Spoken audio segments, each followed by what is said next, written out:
Music is an important trigger for nostalgia. If you're in your mid-20s, perhaps this song affects someone like you. Never mind, I'll find someone like you.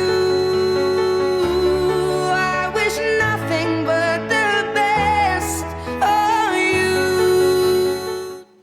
Or if you're in your mid-40s, this might do it for you.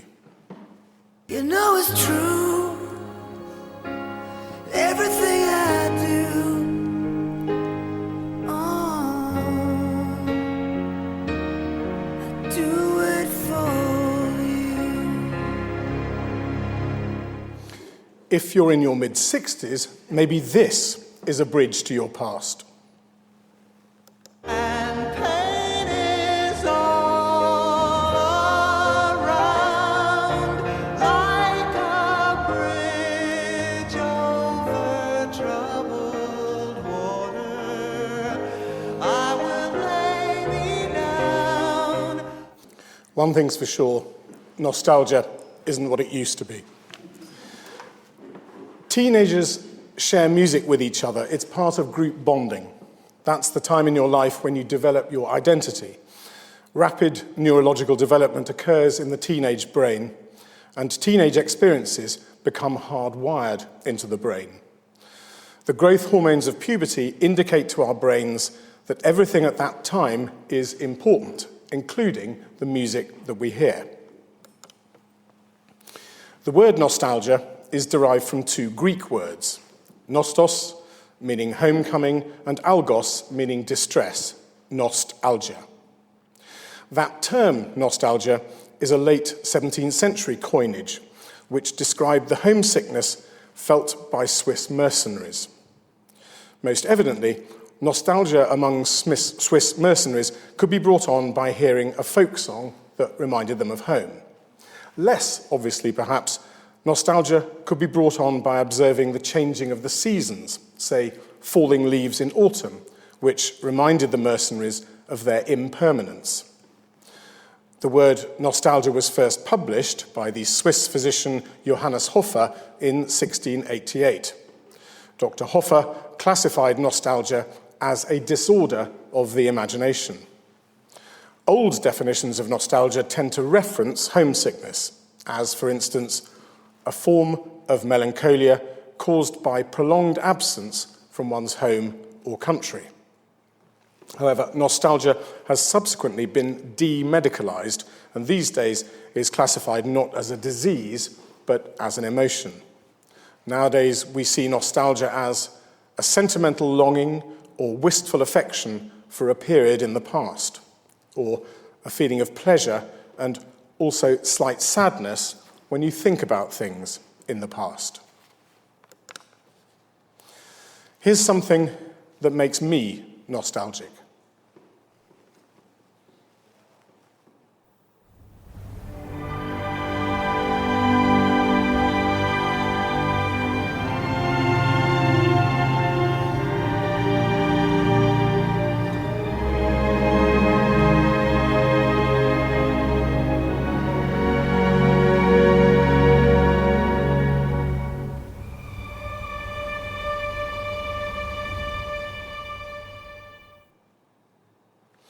The opening of the Fantasia on a theme by Thomas Tallis by Ralph Vaughan Williams. Vaughan Williams's Tallis Fantasia was premiered 111 years ago in Gloucester Cathedral at the Three Choirs Festival.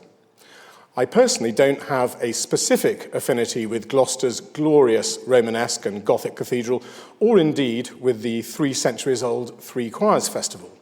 But I do think that the opening of Vaughan Williams's Fantasia promotes a peculiarly English nostalgia. Looking at the score there, the top 4 staves are for string quartet. Beneath that, the next 6 staves are for 1 string orchestra, and the lowest 5 lines for a 2nd string orchestra. I'm fascinated by musical notation and its part in allowing performers to make music. The thing about this score is that the notes on the page communicate so little of the ultimate sound of the music. It looks so normal, so unmagical. Unless, like Vaughan Williams, you happen to have a special ear for texture, which Vaughan Williams had clearly developed by his late 30s. His ear for texture was no doubt helped by 3 months of recent and intensive study with Maurice Ravel in France. And nostalgia is certainly promoted by the orchestration of that opening chord.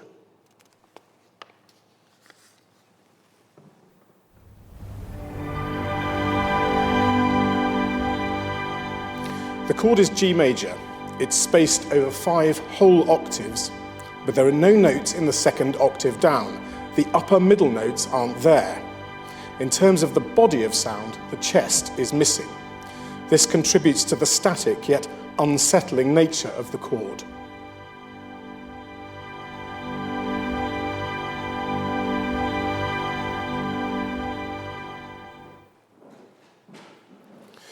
In 1904, Vaughan Williams had been engaged as musical editor of the English hymnal. With increasing nostalgia for his British heritage, Vaughan Williams set about collecting folk songs and other old tunes, and the project, which should have taken a few weeks, became a 2-year labour of love. Here's one of the songs that Vaughan Williams encountered in his search. You're looking at a metrical version of Psalm 2. In the Book of Common Prayer, as for instance set by Handel in Messiah, Psalm 2 runs, "Why do the heathen so furiously rage together, and why do the people imagine a vain thing?" 3 decades later, in 1567, Psalm 2 was rendered poetically by Archbishop Parker, as you see it here. "Why fumeth in sight the Gentiles' spite, in fury raging stout? Why taketh in hand the people fond vain things to bring about?" The 16th century composer Thomas Tallis set Archbishop Parker's words to a tune that Tallis himself described as raging and braying, in order to communicate the fury and rage of the opening of Psalm 2.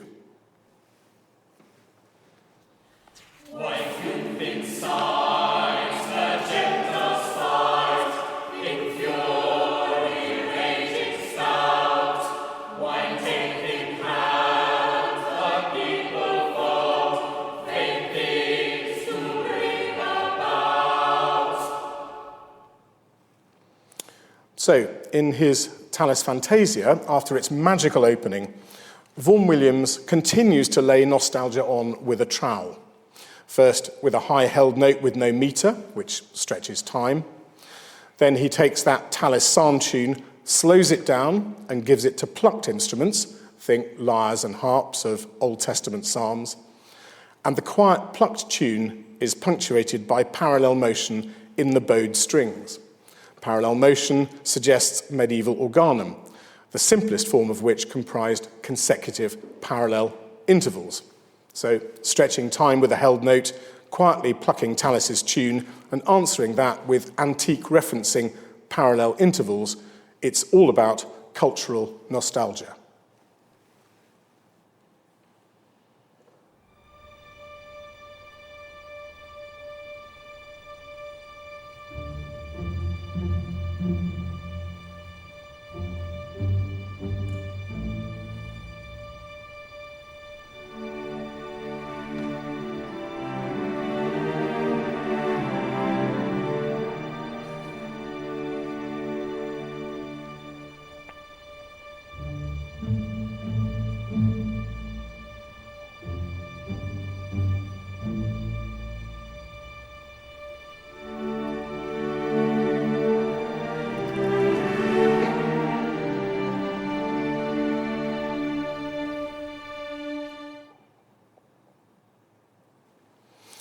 After the premiere of Vaughan Williams's Tallis Fantasia, the young composers Herbert Howells and Ivor Gurney spent the night walking the streets of Gloucester because their imaginations had been so fired by the piece. Reflection is the first draft of nostalgia. Here's another G chord in wide spacing, this time G minor.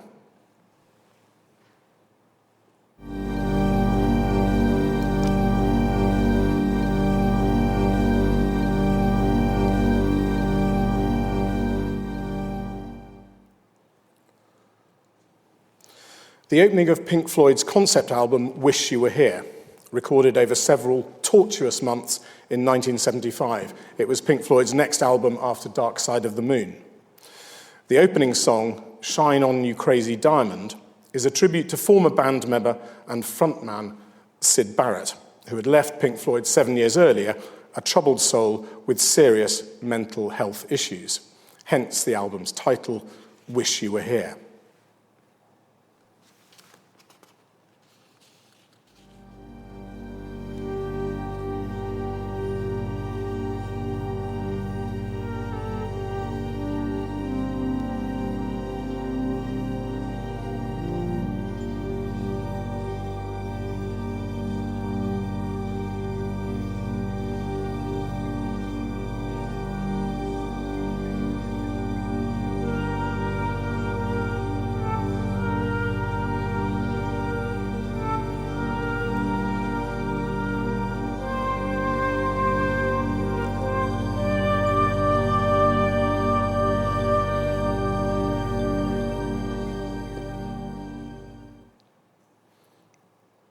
Static harmony. That G minor chord remains there for 2¼ minutes.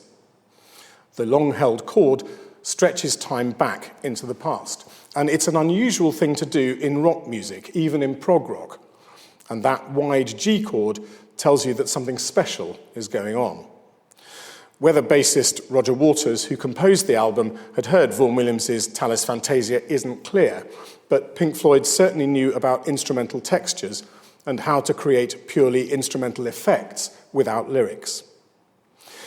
Within common practice, that's to say classical music, one of the more binding links with the past is the chorale, a German hymn, if you like. In the same way that Vaughan Williams and the English hymnal used folk songs as hymn tunes, 400 years earlier, the Protestant reformer Martin Luther had done a similar thing. Luther took German secular songs and turned them into chorales. Why should the devil have all the best tunes, Luther said. And these chorales became central to the Austro-German musical tradition in particular. As a teenage violinist, when I first played Brahms's First Symphony, I remember being puzzled, though orally fascinated, by a chorale just turning up in the introduction to the last movement. At the time, it seemed wonderful but random. But then, at the age of 15, I wasn't yet the music history nerd that I've become. Here's how this invented chorale presumably emerged in Brahms's head as an organ texture.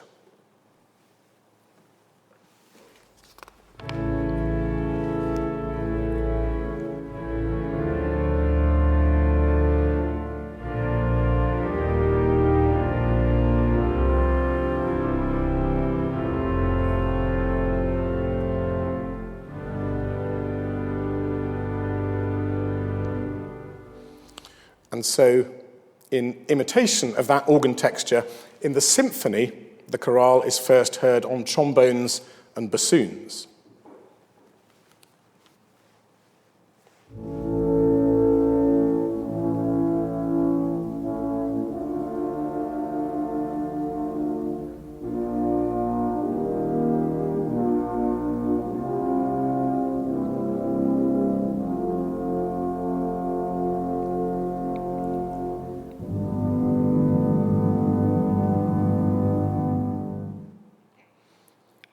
A chorale, Lutheran nostalgia in Brahms's First Symphony. But in the opening movements of the finale of Brahms's First Symphony, there are 3 nostalgic references in 3 minutes. First, that chorale. Secondly, a nostalgic reference to regional music and the natural world. Here's a postcard sent from the Alps. Brahms sent this card to Clara Schumann, the unrequited love of his life, on the 12th of September, 1868, the eve of Clara's 49th birthday. Brahms and Clara loved that part of the world, the Alps near Lucerne. Visiting those mountains filled Brahms with nostalgia. Here's a transcription of the postcard to make things a little clearer. At the top, thus blew the Alp horn today. And then Brahms added words to his imagined Alp horn melody. From high on the mountain and deep in the valley, I greet you 1,000-fold. Hoch auf dem Berg, tief im Tal, groß ich dich, viel tausendmal.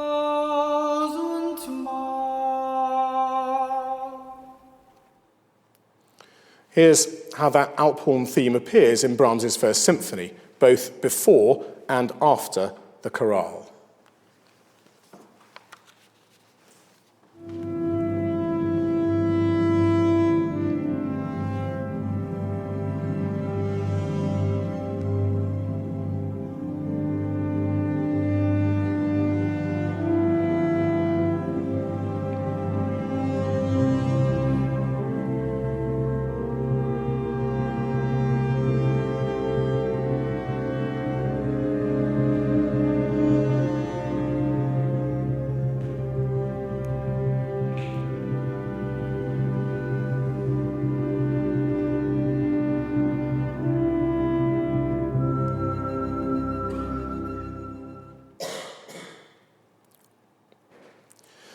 A chorale and an Alp horn theme, which leads into the big tune of the finale of Brahms's First Symphony. And that big tune itself is impressively nostalgic. Late 19th century composers, particularly German composers, put Beethoven's music on a pedestal, respect and nostalgia in equal measure. And the big theme of the finale of Brahms's First Symphony is wholly reminiscent of Beethoven. When Brahms was challenged with the obvious, "It sounds like Beethoven" jibe, Brahms dismissively replied, "Any ass can see that."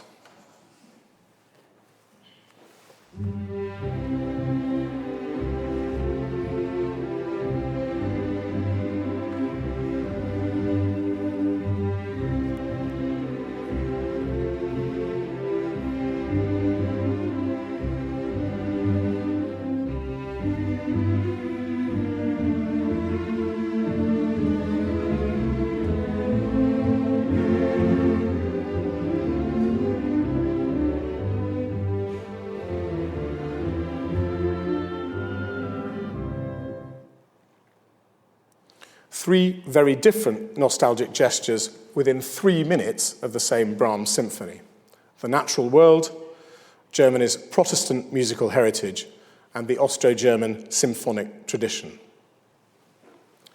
Nostalgia is a mixture of the cerebral and the visceral, so music is a perfect medium for nostalgia, being both cerebral and visceral.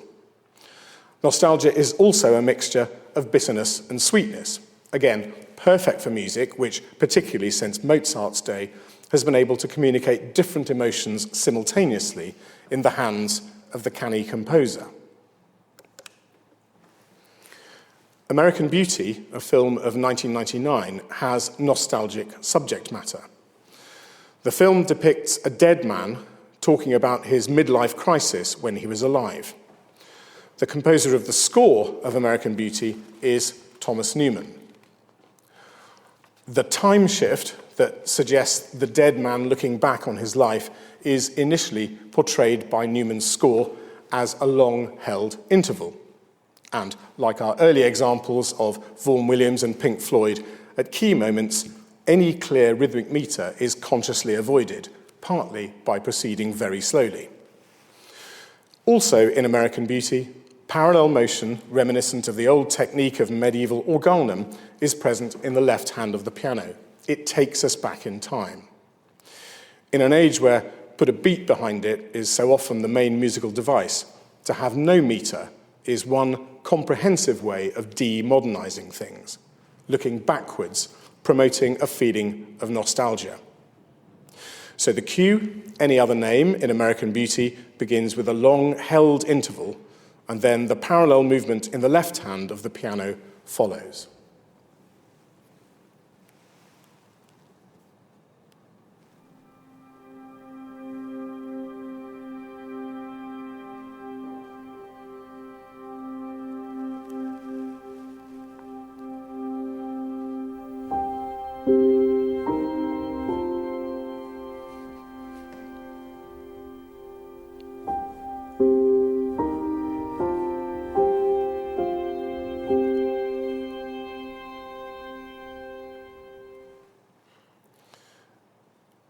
Thomas Newman's iconic score didn't actually collect one of the film's 5 Oscars, but the score did win a BAFTA.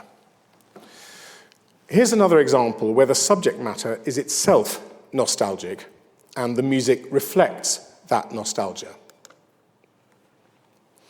Debussy's Prelude to the Afternoon of a Faun is a symphonic poem lasting around 10 minutes.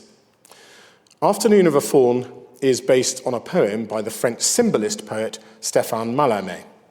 Mallarmé's poem describes a faun playing his panpipes. The faun is allured by passing nymphs and then abandons himself to sleep filled with visions. The poem is all about longing and nostalgia. Now, Mallarmé didn't want his poem to become the basis for a piece of music, but having heard a performance, Mallarmé wrote to Debussy that Debussy's piece, quote, presents no dissonance with my text, but goes much further, really, into nostalgia. In other words, music is even better than poetry at evoking nostalgia.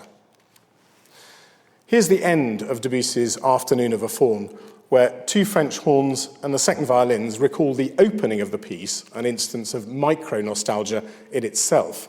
And now, by using harmonic parallel motion, that gives an antique effect which promotes longer-term nostalgia.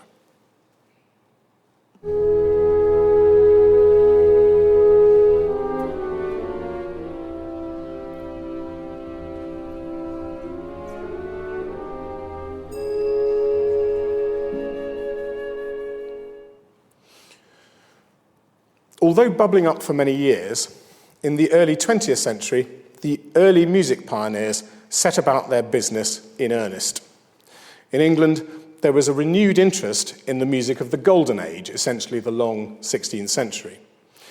In league with those pioneers was composer, critic and writer Peter Warlock, who developed an affinity for Renaissance music, not just English, but French too. Warlock's Capriole Suite was based on music published within a French dance manual, Orchesography of 1589. Choreography, as we might now call this treatise, outlines the 5 ballet positions for the first time and proposes the beginnings of dance notation. For Peter Warlock, this French dance treatise conjured up nostalgia for a colourful previous age.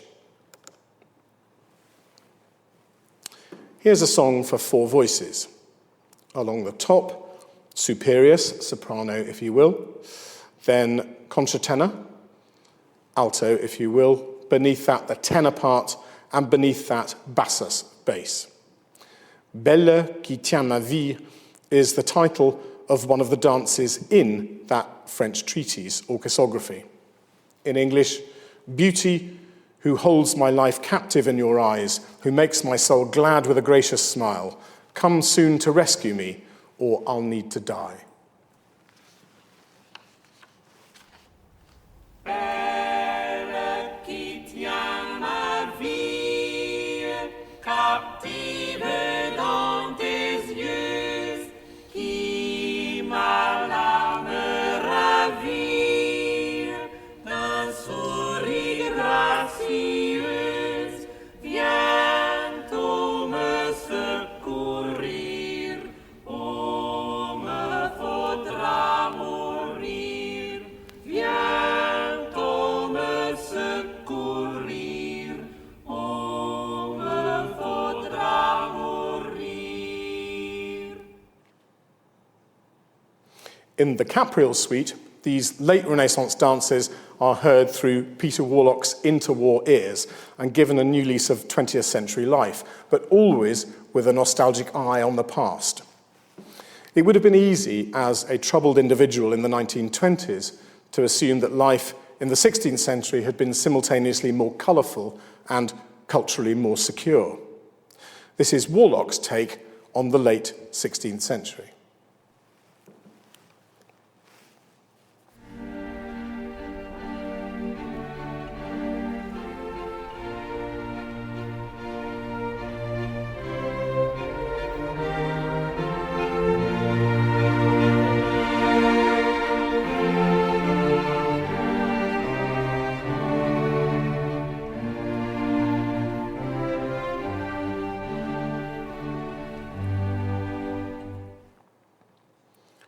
reserved 1920s nostalgia made all the more retrospectively poignant by Warlock taking his own life 4 years later at the age of 36.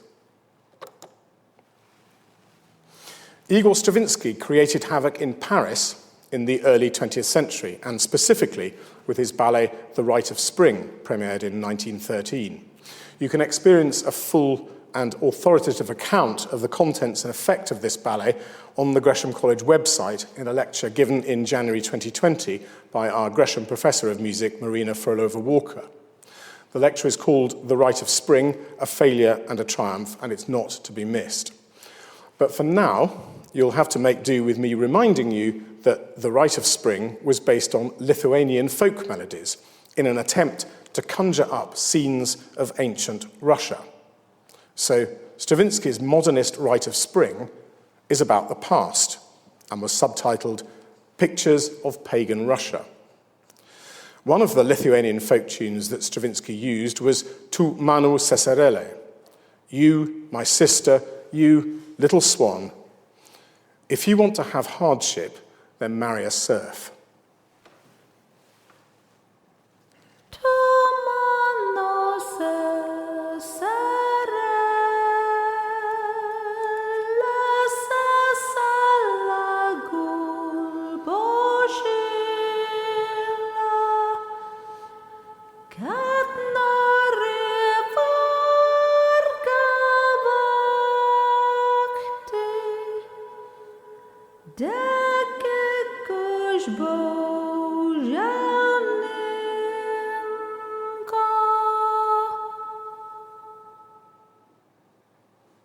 This Lithuanian folk song begins the Rite of Spring, high up on a bassoon with some subtle added harmony to bring it into the 20th century.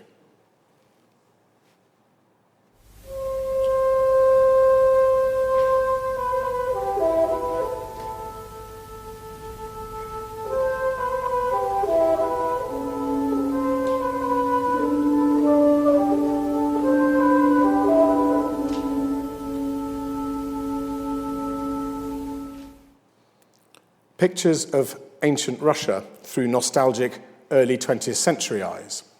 Indeed, the Rite of Spring channels nostalgia, sometimes positively, sometimes less so. In the years following the Rite of Spring, Stravinsky turned to neoclassicism. Stravinsky dressed up styles of earlier music in 20th century clothing. That earlier music could be Bach, or it might be Mozart, but in his ballet The Fairy's Kiss, Stravinsky paid homage to his Russian antecedent, Tchaikovsky.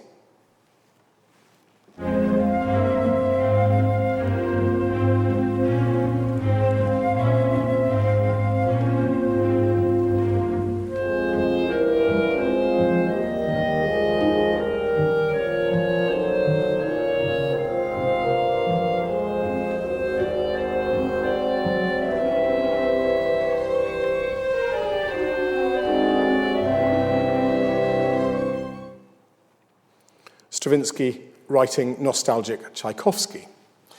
Tchaikovsky died when Stravinsky was 11 years old, but not before Stravinsky had heard Tchaikovsky conducting his last symphony. However, it seems that Tchaikovsky and Stravinsky never actually met face to face, but reality is no bar to nostalgia. Here's another couple of composers who never met. They may never have met, but Stephen Sondheim on the left has been influenced over a lifetime by the music of Maurice Ravel on the right. Ravel's influence on Sondheim is nowhere more obvious than in the 1974 French film Stravinsky, for which Sondheim composed the score.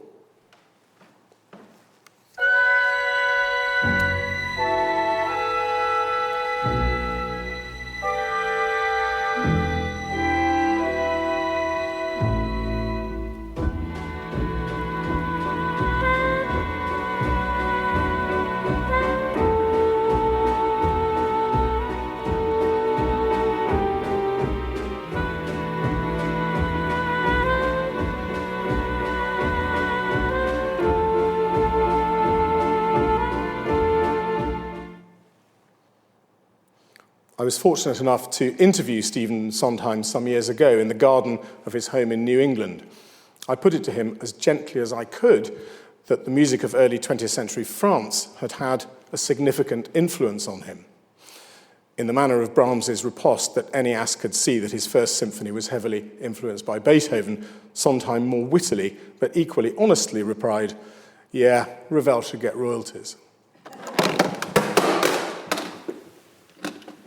Here's a piano piece by Frédéric Chopin, one which many intermediate pianists would have played, advisedly or not.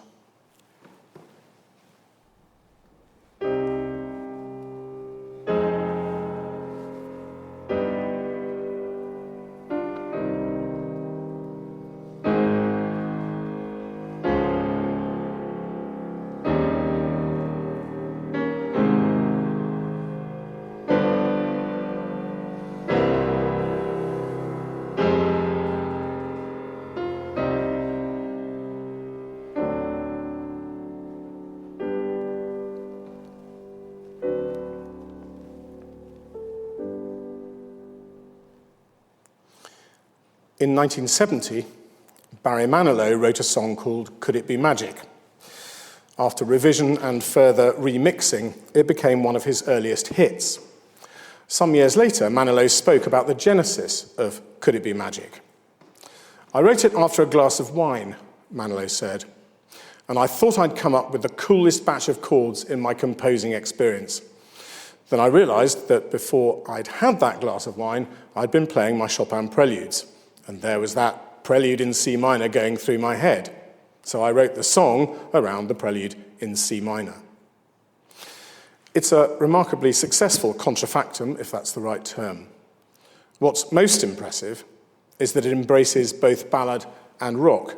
In the short extract you'll hear now, it moves from nostalgic ballad to rock song at the point where the drums enter. Baby, I love you, come, come, come into my arms. Let me know the wonder of all of you. And baby, I want you now, now, oh now, oh now, and hold on fast. Could this be the magic at last? 70 years before Barry Manilow got his nostalgic hands on Chopin, the Russian pianist and composer Sergei Rachmaninoff wrote an entire set of variations based on Chopin's C minor prelude. The 12th variation of Rachmaninoff's set is particularly beguiling since it sees a meta-nostalgic hankering. First, of Chopin's prelude itself, and secondly, of the counterpoint of Johann Sebastian Bach. In this 12th variation, Rachmaninoff takes the melody of Chopin's prelude and turns it into Bachian pastiche, but pastiche of the most beguiling and economical kind. This is an extremely touching piece of nostalgic respect from an early middle-aged Russian pianist for the music of a deceased Polish pianist and a long-dead German organist.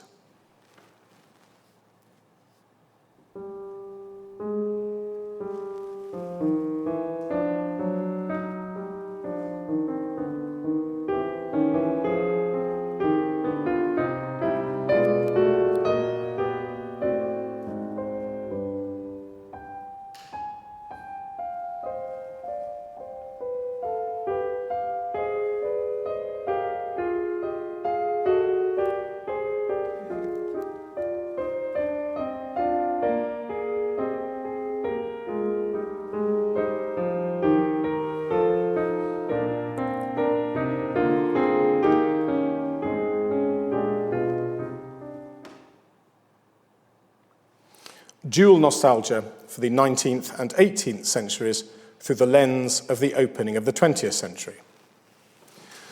The music of the golden age of Hollywood breathed the entirely nostalgic air of classical music, as was acknowledged in the mid-1950s by the Russian-born American film composer Dmitri Tiomkin, when he went to accept his Oscar for the score of The High and the Mighty.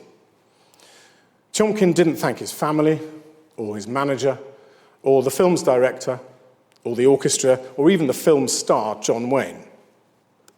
No, Tiomkin, in a disarmingly self-aware speech, accepted the award on behalf of a load of dead composers.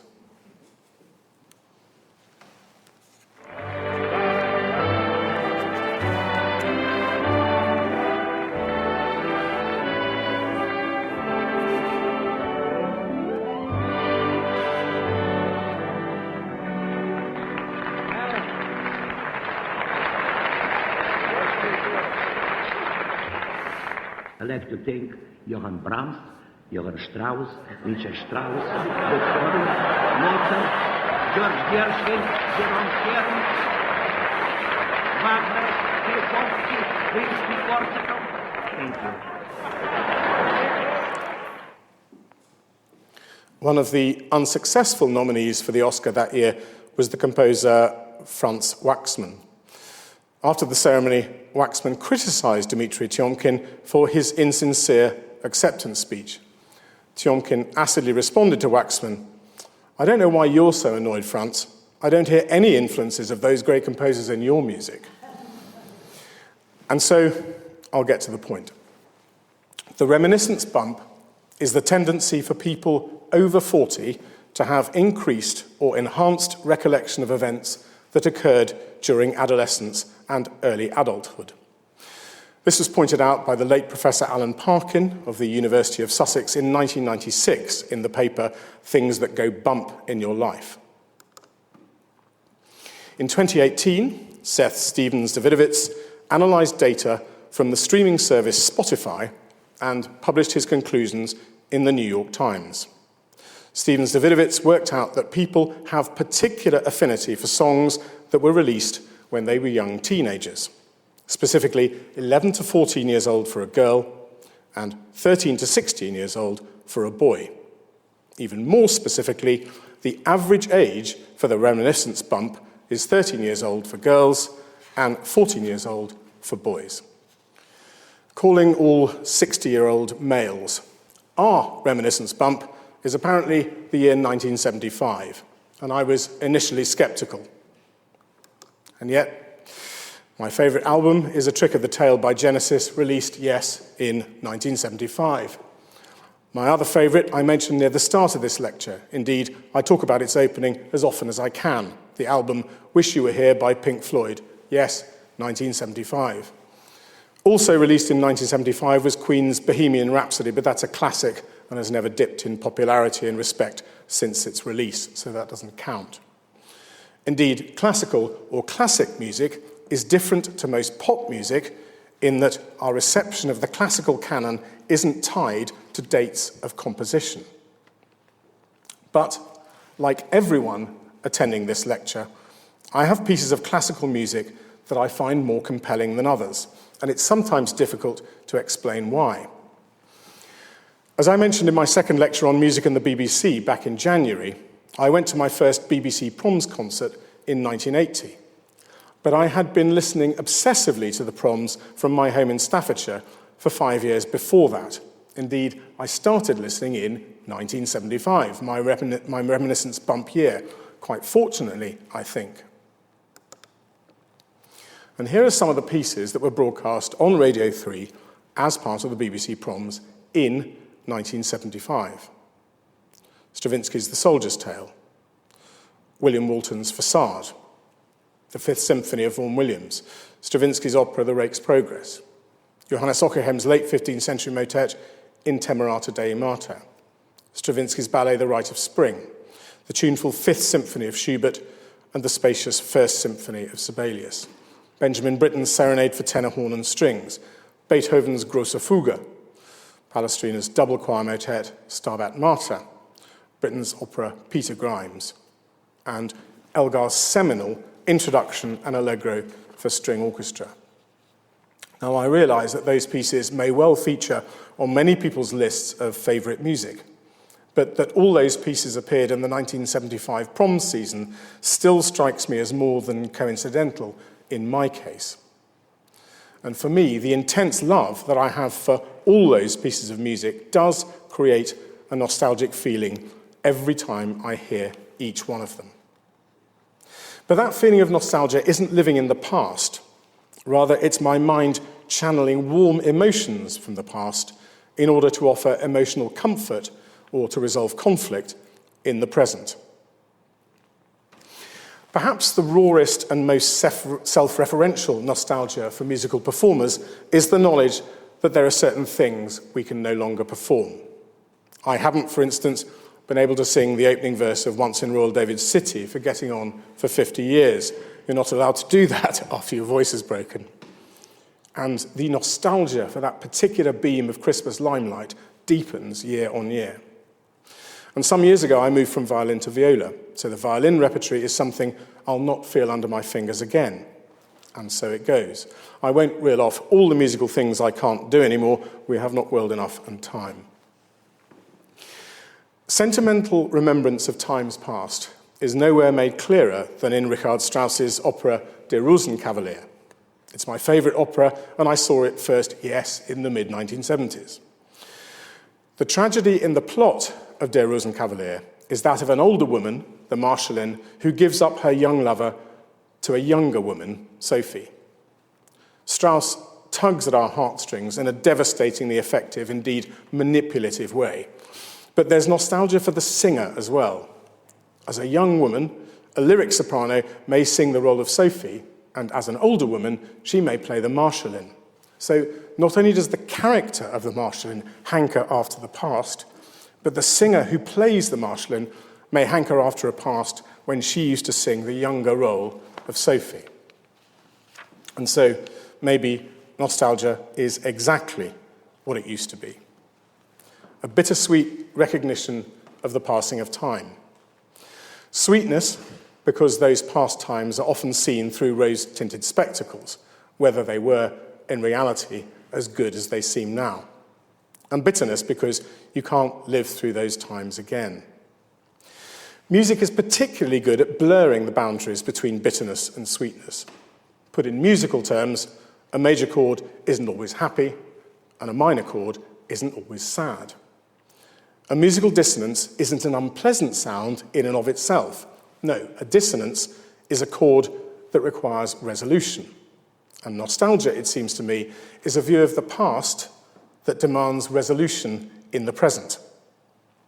Music can be a useful tool in that resolution. And nostalgia, it seems to me, is a view of the past that demands resolution in the present. Music can be a useful tool in that resolution, but musical nostalgia isn't reality, or at least it isn't objective reality.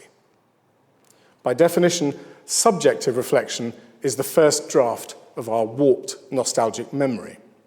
So because of that, I'll carry on enjoying the music that I was fortunate enough to enjoy as a teenager, whether playing it, singing it, or listening to it. And I was extremely fortunate in my listening. Working for the BBC as I do, I know you would expect me to say this, but I'll say it anyway. Without Radio 3's live broadcasts of the proms, my reminiscence bump would be far less sophisticated than it might otherwise have been. My reminiscence bump is packed full of an astonishingly wide range of musical memories, and I'm so grateful for that. Indeed, thinking about it makes me rather nostalgic. Thank you.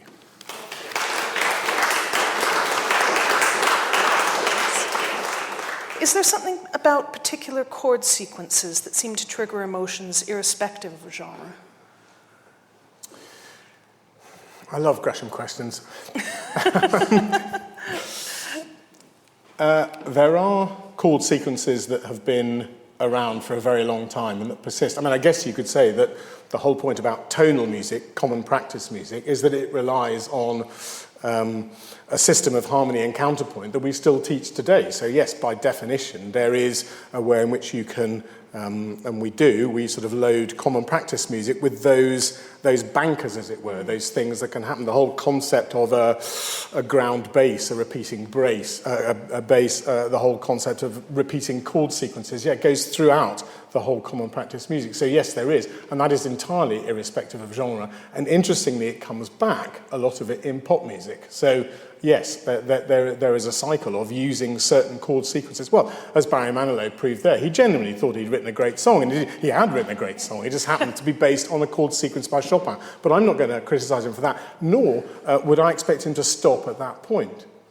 As I was saying earlier, Stephen Fry, on an interview that I saw, he wrote a book called The Stars, Tennis Balls, and he woke up halfway through the night and realised that he was rewriting The Count of Monte Cristo. And he had a choice, but he thought, no, Count of Monte Cristo is a great story, so I'll carry on. In the same way Manilow carried on with his Chopin prelude.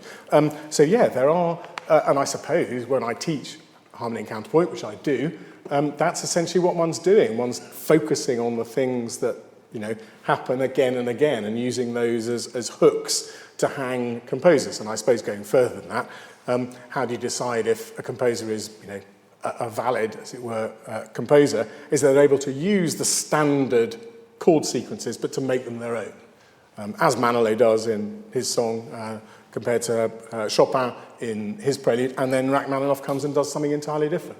So yeah, there are those things that go through, and those are the things that I try to teach in harmony and counterpoint, and then the students can go off and do their worst, but teach them the basics. First of all, I'd just like to say a huge thank you. It was a tremendous and really interesting talk. I thoroughly enjoyed it. And my question is that because you were mentioning about the peak influence being in teenage years, when I understand the brain is doing some rather remarkable things, I wondered whether there's been any neuroscience research to find out what's going on that makes musical influences so extraordinary during that time. I don't know, because I don't know enough about neuroscience, obviously. But all that I understand is that there is, at that time, there are lots of changes going on in the body, as you've... and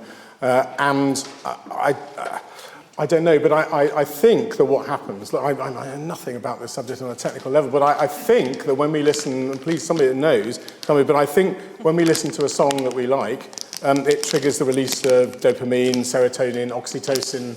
There's just words to me, but I think that's good stuff.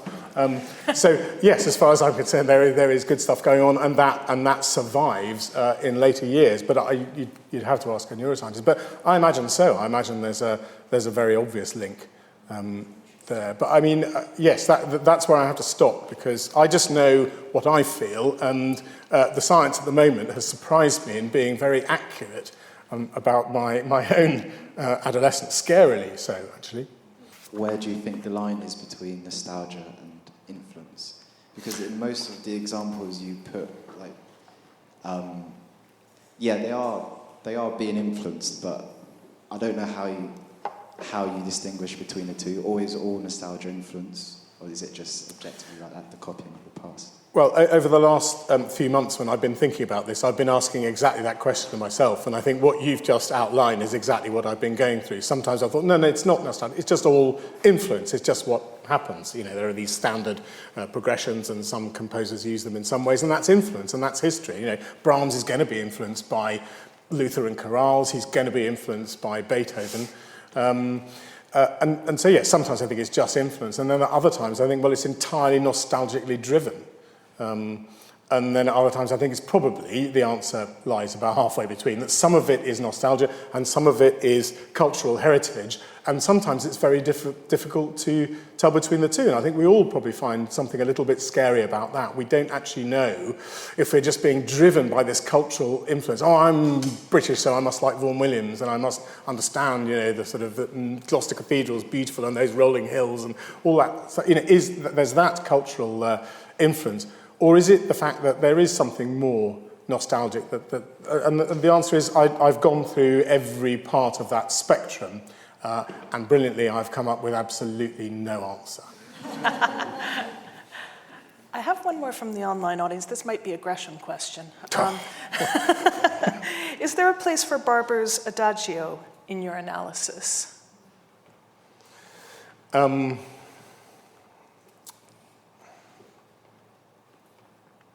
It's a piece that tugs at the heartstrings, Otherwise, it wouldn't have gone through so many manifestations, from the small orchestral version to the large orchestral version, and then to the choral arrangement, which some people adore. There's something, isn't there? I mean, all right, let's start with it. So it starts, as soon as it starts, you know you're in for the long haul. It's a very slow piece. I mean, just as an aside, it's very difficult to conduct because it's so slow. But yet you have to have control. And that's the first thing. It's slow. It does have a meter, but it's very slowness. And if you really want to hear it slowly, listen to the Bernstein recording, which is fabulous, but arguably, he's my hero, but arguably it's even too slow. Yes, I mean, that seems to me to handle, in a very obvious way, slowing the passage of time. Is it nostalgic for Barber? Well, yeah, it's very, very American. So, I mean, but again, is it heritage? Is it his American heritage? And that's the kind of chords that they wrote? Or is Barber actually trying to say something about American music, which I've always sort of thought he was a bit. So, yeah, that's heritage and it's nostalgia, I think. But I think he does as much as Vaughan Williams does, for instance, to make it nostalgic sounding. I think he's deliberately trying to move us, yeah. That's great, thank you. And thank you, everyone, for your questions. I'm sorry, I do have to draw it to a close now, I'm afraid. But thank you again, Jeremy, for a wonderful lecture. Thank you.